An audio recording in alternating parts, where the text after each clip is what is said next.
ಪವಿತ್ರ ಬಂಧನ ಸೀರಿಯಲ್ನಲ್ಲಿ ಏನಾಗುತ್ತೆ ಅಂತ ನೋಡೋಣ. ದೇವ್ ಬಂದ್ಬಿಟ್ಟು ಪವಿತ್ರನ ಬಿಟ್ಬಿಟ್ಟು ಹೋಗ್ತಿರ್ತಾನೆ.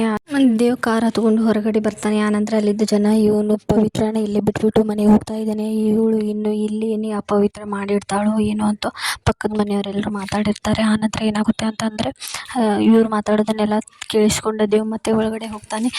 ಒಳಗಡೆ ಹೋದ ತಕ್ಷಣ ಅಲ್ಲಿ ಮನೆಯಲ್ಲಿ ಅವ್ರು ಮಾತಾಡ್ತಿರ್ತಾರೆ. ಪವಿತ್ರ ನೋಡಿಬಿಟ್ಟು ಬಾ ಅಮ್ಮ ನಿನಗೆ ಒಬ್ಬಟ್ಟು ಮಾಡ್ಕೊಡ್ತೀನಿ ಅಂತ ತಾತ ಹೇಳ್ತಾರೆ. ಅದಕ್ಕೆ ಇಲ್ಲ ಸುಮಂತ ಏನು ಹೇಳ್ತಾ ಇದ್ದ, ಅದೇನು ಹೇಳಿ, ನೀವು ನಿನ್ನೆ ಏನಾದರೂ ಮನೆ ಹತ್ರ ಬಂದಿದ್ರಾ ಅಂತ ಕೇಳ್ತಾಳೆ ಪವಿತ್ರ. ಅದಕ್ಕೆ ಇಲ್ಲ ನಾವೆಲ್ಲಿ ಬರೋಣ, ನಾವು ಬಂದಿಲ್ಲ, ನೀವು ಬರ್ತೀರಿ ಅಂತ ಗೊತ್ತಲ್ವಾ, ಆಗ ನಾವೇಕೆ ಬರೋಣವಾ ಅಂತ ತಾತ ಹೇಳ್ತಾರೆ. ಅದಕ್ಕೆ ಅದೆಲ್ಲ ಆಯಿತು. ಆನಂತರ ದೇವೊಳಗಡೆ ಬರ್ತಾರೆ. ದೇವೊಳಗಡೆ ಬಂದ ತಕ್ಷಣ ಸುಮಂತ ಅಯ್ಯೋ ಭಾವ ಬಂದಿದ್ದಾರೆ, ಅವ್ರಿಗೆ ಚೇರ್ ತರ್ತೀನಿ ತಾಳಿ ಅಂತ ಚೇರ್ ತಂದಿರ್ತಾರೆ. ಹಾಗೆ ಅವ್ರಿಗಿಬ್ಬರಿಗೂ ರೆಡಿ ಆಗೋಕ್ಕೆ ಹೇಳ್ಬಿಟ್ಟು ಊಟಕ್ಕೆಲ್ಲ ರೆಡಿ ಮಾಡ್ತಾರೆ. ಊಟಕ್ಕೆ ರೆಡಿ ಆದ ತಕ್ಷಣ ಊಟಕ್ಕೆ ಕೂರಿಸ್ತಾರೆ. ಇಬ್ಬರಿಗೂ ಕೂರಿಸಿದ ತಕ್ಷಣ ಪವಿತ್ರಾಗಿ ದೇವ್ ಪಕ್ಕದಲ್ಲಿ ಬಂದು ಕೂತ್ಕೊಳ್ಳಿ ಅಂತ ಹೇಳ್ತಾರೆ. ಅದಕ್ಕೆ ಪವಿತ್ರ ಇಲ್ಲ ನೀನು ಈ ಕಡೆ ಬರೋ ನಾನು ಆ ಕಡೆ ಕೂತ್ಕೊಳ್ತೀನಿ ಅಂತ ಹೇಳ್ತಾರೆ. ಅದಕ್ಕೆ ಪುಟ್ಟು ಅದಕ್ಕೆ ನಕ್ಕ ಬಾ ಅಂತ ಹೇಳಿಬಿಟ್ಟು ಇದು ಮಾಡ್ತಾನೆ. ಅದಕ್ಕೆ ತಾತ ಏನೋ ಅವಳಲ್ಲಿ ಮದುವೆ ಆದ ನಂತರ ಮೊದಲನೇ ಬಾರಿ ಬಂದಿದ್ದವರಿಬ್ಬರು ಪಕ್ಕದಲ್ಲಿ ಕೂತ್ಕೊಂಡು ಊಟ ಮಾಡಲಿ ಅಂತ ಹೇಳ್ತಾರೆ ತಾತ. ಆನಂತರ ಭಾವನಿಗೆ ಬಾಳೆ ಎಲೆನೂ ಊಟ ಮಾಡಿ ಅಭ್ಯಾಸ ಇಲ್ಲ, ಅವ್ರಿಗೆ ತಟ್ಟೆ ತರ್ತೀನಿ ಇರಿ ಅಂತ ಹೇಳಿದ್ರೆ ಅದಕ್ಕೆ ದೇವ್ ಹೇಳ್ತಾನೆ ಇಲ್ಲ ಬಾಳೆ ಎಲೆ ಊಟ ಮಾಡೋಕ್ಕೆ ನನಗೂ ತುಂಬ ಇಷ್ಟ, ರೂಢಿ ಮಾಡ್ಕೋತೀನಿ, ಅದಕ್ಕೆ ಪರವಾಗಿಲ್ಲ ಅಂತ ಹೇಳ್ಬಿಟ್ಟು ಇಬ್ಬರು ಕೂಡಿ ಊಟ ಮಾಡ್ತಾರೆ. ಊಟ ಮಾಡಿದ ತಕ್ಷಣ ಅಕ್ಕಪಕ್ಕದ ಮನೆಯವರು ಈ ಥರ ಮಾತಾಡೋದನ್ನು ಪವಿತ್ರನ ಹತ್ರ ದೇವ್ ಮಾತಾಡ್ತಾನೆ.